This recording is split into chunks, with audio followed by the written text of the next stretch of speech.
Ouais,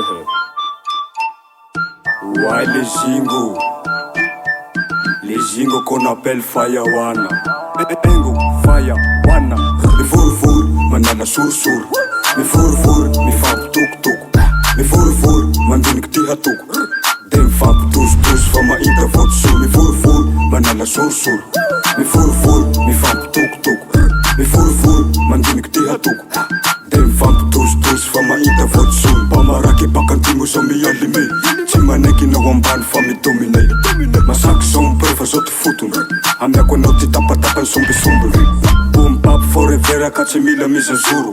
Tele good vibe amy mamay sady mandoro. Tsy laiky io tsapatsapa boay kely vo nomaly. Miseho teho izy nefa mandamoka maly. Mi fur, manana sur. Mi fur, mi fab tuk. Mi fur, mandiniky ty hatoko. De mifab tus, fa mahita fotso. Mi fur, manana sur. Mi fur, mi fab tuk. Mi fur, mandiniky ty hatoko. De mifab tus, fa mahita fotso.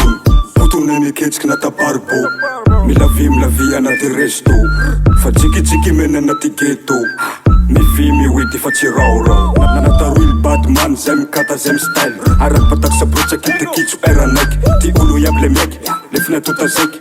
Engo Fayawana brada lasany vedety. Zao miflimy zay miflaky, kara on back. Tsy matahotsy ataky na memo hisa embouteillage. Vo hianatsy ataky, zao midefense. Vo hianatsy defense, zao mirafale. Fur, manala sur. Mi fur, mi fab tuk. Mi fur, mandiniky ty hatoko. De mifab tus, fa mahita fotso. Mi fur, manala sur. Mi fur, mi fab tuk. Mi fur, mandiniky ty hatoko. De mifab tus, fa mahita fotso. Allo, c'est un clan. C'est un clan qu'on appelle Fayawana. Pick up la KMDCT. Motombeta na Mbositi.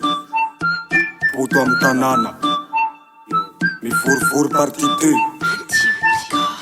Kama na wakur.